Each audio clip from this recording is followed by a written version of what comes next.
اپنی پبلک کو خوش کرنے کے لیے۔ حضرت مسیح موعود علیہ الصلوۃ والسلام نے ایسے لوگوں کو مخاطب کر کے جو جواب دیا ہے، وہی جواب آج ہر احمدی کا ایسے لوگوں کو ہے اور ہمیشہ رہے گا اور ہمیشہ رہا ہے۔ حضرت مسیح موعود علیہ الصلوۃ والسلام فرماتے ہیں اپنے اردو کلام میں، فرمایا جو خدا کا ہے اسے للکارنا اچھا نہیں، جو خدا کا ہے اسے للکارنا اچھا نہیں، ہاتھ شیروں پر نہ ڈال اے روبہ زار و نزار، ہے سرے راہ پر میرے وہ خود کھڑا مولا کریم، پس نہ بیٹھو میری راہ میں اے شریران دیار۔ حضرت خلیفۃ المسیح رابع رحمہ اللہ نے، یہ پرویز الہی صاحب کے جو گرو تھے اور جو خاک کا ایک بگولہ تھا ضیاء الحق، اس کے متعلق احمدیوں کو مخاطب کر کے یہ شعر فرمایا تھا، فرمایا تمہیں مٹانے کا زوم لے کر اٹھے ہیں جو خاک کے بگولے، خدا اڑا دے گا خاک ان کی، کرے گا رسوائے عام کہنا۔ تو اللہ تعالیٰ نے اس کو رسوائے عام کیا تھا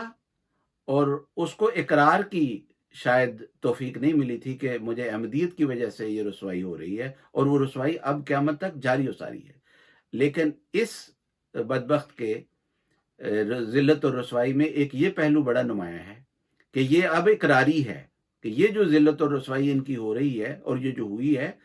یہ اس وجہ سے ہوئی ہے کہ اس کا احمدیت کے ساتھ کوئی نہ کوئی تعلق ہے، اور یہ تو احمدیت کا تعلق احمدیوں کو سازشی قرار دے کر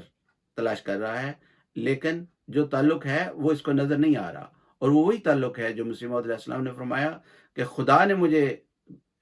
یہ وعدہ دیا ہے اور خدا نے مجھے پر الہام کیا ہے، انی مہین من اراد احانت، کہ میں ہوں جو ہر اس شخص کی احانت کروں گا جو تیری احانت کا ارادہ بھی کرے گا۔ تو ہم اس پروگرام کو حضرت مسیح موعود علیہ الصلوۃ والسلام کے اس شعر پر ختم کرتے ہیں۔ حضرت مسیح موعود علیہ الصلوۃ والسلام اپنے فارسی کلام میں فرماتے ہیں، اے آنکھ سوئے من بدویدی بصد تبر، از باغباں بترس کہ من شاخ مسمرم، کہ اے وہ شخص جو میری طرف 100 کلہاڑے لے کر مجھے کاٹنے کے لیے دوڑا چلا آ رہا ہے، از باغباں بترس، خدا سے ڈر جو میرا باغبان ہے، از باغباں بترس کہ من شاخ مسمرم، کہ میں پھلدار شاخ ہوں، اور جب تک احمدیت پھلدار شاخ ہے، اس کو جو بھی کاٹنے کے لیے آئے گا، خدا قادر و ذوالجلال کا ہاتھ جو ہے اس کو پارا پارا کر دے گا، اور احمدیت جو ہے اس نے قیامت تک یہ شاخ مثمر جو ہے وہ رہنا ہے، یہ پھلدار شاخ ہمیشہ رہے گی، کیونکہ خلافت کی جو اس کے اوپر چھتری ہے اس کا وعدہ ہمیشہ کے لیے ہے، قیامت تک کے لیے ہے، اور جب تک خلافت ہے اور یہ نعمت جاری ہے اس وقت تک کوئی احمدیت کو کوئی نقصان نہیں پہنچا سکتا۔ یہ تو بہت چھوٹی سی چیز ہے۔ اللہ تعالیٰ نے قرآن کریم میں فرمایا وَلَن تَجِدَ لِسُنَّتِ اللَّهِ تَبْدِيلًا، اس کو احمدی لابی نظر آ رہی ہے جو جس سے ان کو خوف ہے اور جس کا اس کو فوبیا ہے، اور جو خدا کی لابی جو ہے وہ اس کے خلاف متحرک ہے، اور جس کے فوکس میں یہ آ چکا ہے اس کی طرف اس کی نظر نہیں ہے، اور جب انسان اصل خطرات جو ہیں ان سے غافل ہوتا ہے اور اس طرف کو دیکھتا ہے جس طرف خطرہ نہ ہو تو مارا تبھی جاتا ہے۔ تو اللہ تعالیٰ سے دعا ہے کہ اللہ تعالیٰ ان کو ہدایت دے اور اس تباہی کا شکار نہ ہو جائیں جو ایسے لوگ ہوا کرتے ہیں، اور تاریخ جو ہے اس بات سے بھری پڑی ہے۔ خسرو پرویز نے بھی تو یہ کوشش کی تھی کہ ایک مذہبی لبادہ جو ہے اپنی کرپشن کو چھپانے کا اس نے اختیار کیا تھا، اوڑا تھا ایک مذہبی لبادہ، اور اسی وجہ سے اس نے حضرت صلی اللہ علیہ وسلم کی گرفتاری کا حکم دیا تھا، لیکن پھر خدا کی تقدیر نے اس کو ٹکڑے ٹکڑے کر دیا، اور خود اس کے اپنے بیٹے کے ہاتھوں اس کو اللہ تعالیٰ نے رسوا کر دیا اور ہلاک کر دیا۔ تو اللہ کی تقدیر ہے، وہ جس طرح چاہے وہ چل سکتی ہے۔ آج کے لیے اتنا ہی۔ جزاکم اللہ تعالی احسن الجزا۔ السلام علیکم ورحمۃ اللہ وبرکاتہ۔